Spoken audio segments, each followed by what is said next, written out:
আগামীকালের দৈনিক রাশিফল নিয়ে বিস্তারিত আলোচনা করব ১২টি রাশির ভালো এবং মন্দ নিয়ে। সঙ্গে থাকলে সবটাই জানতে পারবেন। আর এই দৈনিক রাশিফল প্রত্যেক দিনের আলোচনা আপনাদের অ্যালার্ট করার চেষ্টা করি। আজও তাই আপনাদেরকে অ্যালার্ট করার চেষ্টা করব। তাই সঙ্গে থাকার অনুরোধ রইল। সঙ্গে থাকলে অনেক কিছু জানতে পারবেন, অনেক কিছু বুঝতে পারবেন। কারণ আমাদের প্রত্যেকের ভালো থাকবে এটা সম্ভব নয়, আবার প্রত্যেকের খারাপ থাকবে সেটাও সম্ভব নয়। ১২টি রাশির কিছু রাশির জন্য যথেষ্ট পজিটিভ থাকবে, কিছু রাশির জন্য একটু সমস্যা থাকবে। আর আপনার যাদের নেগেটিভ নিয়ে আলোচনা করব, সমস্যার কথা বলব, তারা কিন্তু সেটা কাটিয়ে উঠতে পারবেন। আপনি ভালোভাবে চলতে পারবেন। কারণ আপনি যখন জানতে পারবেন আপনার নেগেটিভ, সেটা পজিটিভে আপনি অবশ্যই বদলাতে পারবেন। যে কারণেই এই আলোচনাগুলো আপনাদের অ্যালার্ট করার জন্যই কিন্তু আমি প্রত্যেকটা দিন এই ভিডিওতে এসে আপনাদেরকে অ্যালার্ট করার চেষ্টা করি। তাহলে সঙ্গে থাকুন, সবটাই জানতে পারবেন। আগামীকাল ১৩ ডিসেম্বর শুক্রবার, ত্রয়োদশী তিথি এবং ভরণী নক্ষত্র, শিবযোগ, জন্ম রাশি মেষ। এবার ১২টি রাশি কি কি ঘটতে পারে, কার কার ভালো, কার কার টেনশন, দুশ্চিন্তা, সবটাই কিন্তু বলে বোঝানোর চেষ্টা করব। নমস্কার, জয় মা কামাখ্যা, জয় মা তারা। আজকের আলোচনা দৈনিক রাশিফল। এই দৈনিক রাশিফলগুলো একমাত্র আপনাদের জন্যই আলোচনা করা হয়, আপনাদের জানানোর চেষ্টা করা হয় কোন কোন দিক থেকে আপনাদের ভালো, কোন কোন দিক থেকে খারাপ, আপনারা সেইভাবে চলতে পারবেন। ভালো দিকগুলো লুপে নিতে পারবেন, খারাপ দিকগুলো অবশ্যই কাটিয়ে উঠতে পারবেন। অর্থাৎ আপনার ভালো কিছু সবসময়ের জন্য আপনি এপ্লাই করতে পারবেন, খারাপ কিছু আপনার জীবন থেকে বিদায় দিতে পারবেন। যদি আপনি জানেন তো, না জানলে যেটা ঘটা সেটাই ঘটবে। তাই আমি জানানোর চেষ্টা করি। সবটাই বলব, তার আগে আমার সাথে কিভাবে যোগাযোগ করবেন সেই বিষয় নিয়ে একটু বলে নিই। বেশি সময় নষ্ট করব না, খুব অল্প সময়ে বোঝানোর চেষ্টা করব। দেখুন, এই WhatsApp নাম্বারটা দেখছেন, এটাই হচ্ছে যোগাযোগ মাধ্যম। ভয়েস বা লিখে, নাম্বার পেয়ে কল করবেন না, ভয়েস বা লিখে দুভাবে আপনি যোগাযোগ করতে পারবেন। একটা সরাসরি আসতে পারবেন, নদিয়া, বীরনগর এবং তারাপীঠ। আর আপনি বাড়ি বসে কনসাল্ট করাতে পারবেন। তাই এই দুভাবেই আপনি কিন্তু আমার সাথে যোগাযোগ করতে পারবেন। তাই যদি আপনি আমার সামনাসামনি এসে দেখা করতে চান, আপনার সমস্যা নিয়ে আলোচনা করতে চান, তাহলে অবশ্যই আপনাকে ভয়েসে বা লিখে জানাতে হবে যে আমি অমুক জায়গায় অমুক তারিখে যেতে চাই, আপনার নাম, আপনার ঠিকানা। এখান থেকে ফুল অ্যাড্রেস চলে যাবে, সেইভাবে চলে আসতে পারবেন। আর যদি মনে হয় না আমার বাড়িটা অনেক দূর, আমি বাড়িতে বসেই যদি হতো, আমার যেতে হতো না, তাহলে ভালো হতো। তাহলে এটাও ভয়েসে বা লিখে আপনাকে জানাতে হবে যে আমি বাড়ি বসে কনসাল্ট করাতে চাই বা আমার সম্পর্কে জানতে চাই। সিস্টেম কি আছে? আমরা সিস্টেম পাঠিয়ে দেব। প্রসেস কমপ্লিট করবেন। আপনাকে এখান থেকে কল করা হবে ২৪ ঘন্টার মধ্যে বা আরো দেরি হতে পারে। তবে এটা সকলের জন্য না। এটা শুধু তাদের জন্যই যাদের ধৈর্য আছে, যাদের আ ভক্তি শ্রদ্ধা আছে তাদের। এবং এই পাটাটা অনেকটাই বড় আছে। বুকের পাটা যেটাকে আমরা বলি তারা। কারণ আপনাদের অনেকেরই আছেন এইটা না খুব ছোট। তাই আপনারা যোগাযোগ করার সাথে, সাথে আপনারা নানা রকম মানে নেগেটিভিটি আপনাদের মধ্যে প্রবেশ করে ফেলে। তাই তারা যোগাযোগ করবেন না। যত রকম নেগেটিভিটি ব্যক্তি আছেন সরাসরি আসুন। আপনাদের জন্য সরাসরি, অনলাইন নয়। এটা আমার অনুরোধ। আর কিভাবে এখানে কাজ করা হয়, কোন কোন দিক থেকে আপনি এখান থেকে সাহায্য বা সহযোগিতা পেতে পারেন সেটা বহুবার বলেছি। আপনারা অবশ্যই আসবেন বা অনলাইন জেনে নেবেন। সামনাসামনি এসে বা যখন কনসাল্ট করাবেন। আমি আর এখন সমস্ত বলে ভিডিওটা বড় করব না। তাহলে আসুন আজকের আলোচনা এই যে ১২টি রাশিকে নিয়ে, এই ১২টি রাশির জাতক জাতিকাদের উদ্দেশ্যে আমার এই আলোচনা, তাদেরকে অ্যালার্ট করা, তারা কোন কোন ভাবে চলবে, কোন কোন দিক থেকে অ্যালার্ট থাকবে, কোন কোন দিক থেকে জীবনের পরিবর্তন করতে পারে, এই বিষয়গুলো নিয়েই কিন্তু বোঝানোর চেষ্টা করব। তাহলে আসুন এক এক করে বলি। প্রথমেই মেষ রাশি। মেষ রাশি কিন্তু যথেষ্ট শুভ থাকবে। নানাভাবে সুযোগ সুবিধা পাবে। মেষ রাশির জাতক জাতিকাদের জীবনে কিন্তু বহু আটকে থাকা কাজ ক্লিয়ার হবে। নতুন কোনো ব্যক্তি, জাতক বা জাতিকার সাথে সম্পর্ক বা পরিচয় হবে, সেখান থেকেও কিন্তু তাদের জীবন বদলানোর একটা সুযোগ পেয়ে যাবে। তাই এগুলো সবটাই পজিটিভ। তাই আমি বলব অবশ্যই আপনারা অ্যালার্ট থাকুন এবং চোখ কান খোলা রাখুন। দেখবেন আপনারা সবকিছুই বুঝতে পারবেন যে আপনার কোন কোন দিকগুলো আপনার জন্য শুভ, কোন কোন দিকগুলো আপনাদের সতর্ক থাকতে হবে, সবটাই কিন্তু আমি বোঝানোর চেষ্টা করব। আর যখনই দেখবেন যে আপনার জন্য খুব ভালো কিছু অপেক্ষা করছে, তখন কিন্তু সেটাকে লুপে নিতে হবে। যখন দেখবেন আপনার একটু ডিস্টার্ব আমি বলছি, সেটাকে চোখ কান খোলা রেখে এড়িয়ে যেতে হবে। তাহলে আপনি সেফ থাকবেন। বৃষ রাশি যথেষ্ট শুভ। বৃষ রাশির জাতক জাতিকাদের কিন্তু আটকে থাকা কাজ ক্লিয়ার হবে, সাংসারিক সুখ শান্তি বজায় থাকবে, পাওনা টাকা যেটা অনেকদিন ধরে আটকে ছিল সেটা কিন্তু খুব সহজেই পেয়ে যাবেন। এই সব কিছুই কিন্তু ঠিকঠাক চলবে। অর্থাৎ কোনটাই সমস্যা থাকছে না বৃষ রাশির জাতক জাতিকাদের।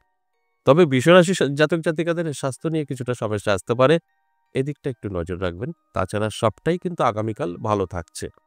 এরপরে চলে আসুন মিথুন রাশি। মিথুন রাশির জন্য খুব একটা ভালো খবর আমি দিতে পারলাম না, কারণ মিথুন রাশির জাতক জাতিকাদের কিন্তু উটকো ঝামেলা, টেনশন এবং প্রতারণার শিকার হতে পারেন। এই দিকগুলো মাথায় রেখে চলবেন, তাহলে কিন্তু সবটাই এড়িয়ে যেতে পারবেন। যদি এই দিকগুলো মাথায় না রাখেন, তাহলে এই ঘটনাগুলো ঘটবে। আপনি অ্যালার্ট থাকলে এগুলোকে সব আটকাতে পারবেন। কোনোটাই আপনার জীবনে ঘটবে না। মানে এই নেগেটিভ যেটা বললাম, আপনি কিন্তু আটকাতে পারবেন। আপনারা যদি জানেন বা আমরা যদি জানতে পারি আমাদের খারাপ কিছু অপেক্ষা করছে, সেটা আটকানো সম্ভব। এরপরে চলে আসুন কর্কট রাশি। কর্কট রাশির জন্য যথেষ্ট পজিটিভ দারুণ সময় থাকবে। কর্কট রাশির জাতক জাতিকাদের কিন্তু প্রাপ্তিযোগ তৈরি হবে, নানাভাবে সুযোগ আসবে, যোগাযোগ তৈরি হবে, অর্থ আপনার হাতে এসে ধরা দেবে। সবটাই কিন্তু পজিটিভ। তাই অ্যালার্ট থাকার জন্য অনুরোধ রইল। সিংহ রাশি যথেষ্ট শুভ।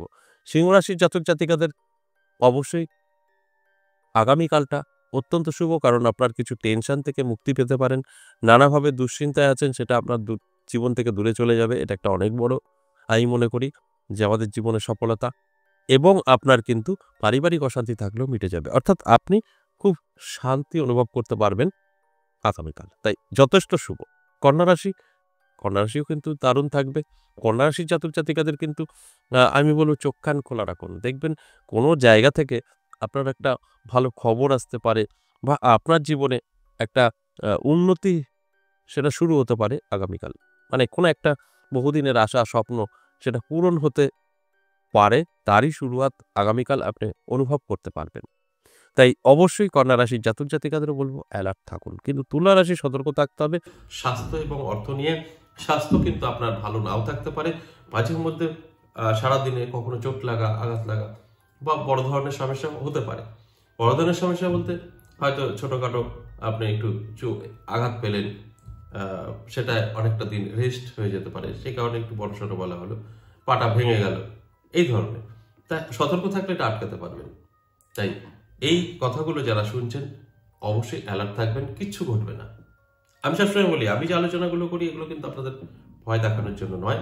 এই আলোচনাগুলো করা হয় আপনাদেরকে সতর্ক করার জন্য। আপনারা যখন জানতে পারবেন তখন আপনারা এগুলোকে আটকাতে পারবেন, এটা সম্ভব।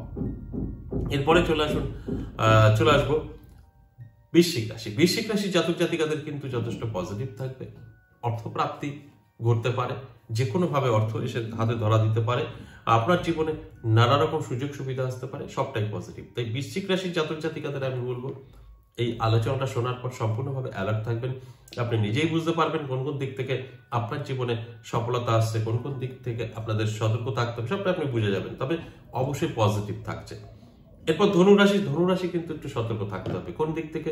ধনুরাশির সম্পর্ক খারাপ হতে পারে, সে আপনি বিবাহিত হন বা লাভ রিলেশনে থাকেন, সম্পর্কটা আপনার ডিস্টার্ব হতে পারে, সেখানে দাঁড়িয়ে মনে কষ্ট দুঃখ পেতে পারেন।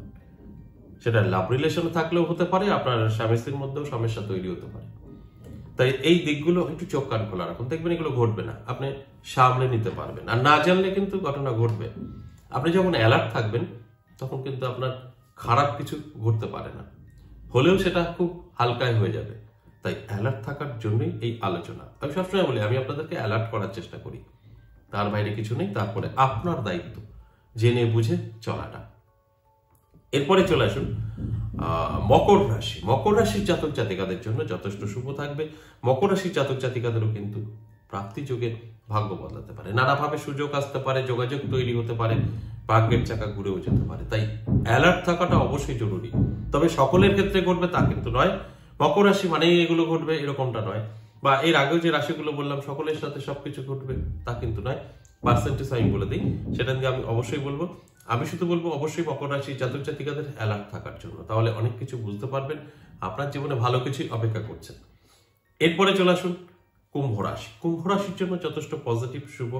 আপনার জীবনে সুযোগ, যোগাযোগ এগুলো কিন্তু তৈরি হবে এবং আপনার নতুন কোনো খবর আসতে পারে যেখান থেকে আপনার ভাগ্য বদলাতে পারে। তাই আগামীকাল দিনটি কিন্তু কুম্ভ রাশির জন্য যথেষ্ট পজিটিভ এবং শুভ। আবার মীন রাশিরও কিন্তু যথেষ্ট পজিটিভ থাকবে। মীন রাশির জাতক জাতিকাদের যাদের বহুদিন ধরে অসুস্থ ছিলেন তাদের কিন্তু খুব ভালো একটা দিন আগামীকাল হতে চলেছে। হট করে দেখবেন সুস্থতা বোধ করবেন এবং নানা রকম টেনশন, দুশ্চিন্তা আপনার মাথা থেকে আউট হয়ে যাবে। আগামীকালের জন্য তো হবে, পরবর্তী সময় হতে পারে আবার, কিন্তু আগামীকাল আপনি একটা সুস্থতা বোধ করবেন টেনশন, দুশ্চিন্তা এবং স্বাস্থ্য নিয়ে। আশা করি বুঝতে পেরেছেন। এই যে 12টি রাশিকে নিয়ে আলোচনা করলাম সম্পূর্ণ অ্যাভারেজ এবং সর্বজনীন। এখানে কারোর ব্যক্তিগত জন্মছক বা হস্তরেখা বিচার বিশ্লেষণ করে আলোচনা করা হয়নি। তাই এখানে গ্রহ যাদের কাজ করবে তাদের সাথে সব মিলবে, যাদের গ্রহ কাজ করবে না তাদের সাথে কিন্তু মিলবে না। অর্থাৎ এটাই বোঝাতে চাই যে সেম রাশির জাতক জাতিকাদের প্রত্যেকের জীবনে আমি যেগুলো বললাম ভালো মন্দ ঘটবে না, তাদেরই ঘটবে যাদের গ্রহ সাপোর্ট করবে। সেই রকম ভাবে যদি আমরা পার্সেন্টেজ বার করি 50%, আমি প্রত্যেকটা আলোচনায় বলি, তাই 50% জাতক জাতিকাদের মিলবে, 50% জাতক জাতিকাদের মিলবে না। এটা আমি প্রত্যেকটা আলোচনায় বলি, এটাই বাস্তব হওয়া উচিত। আজ এ পর্যন্ত, আবার আসবো নেক্সট ভিডিও নিয়ে। ততক্ষণ ভালো থাকুন, নমস্কার।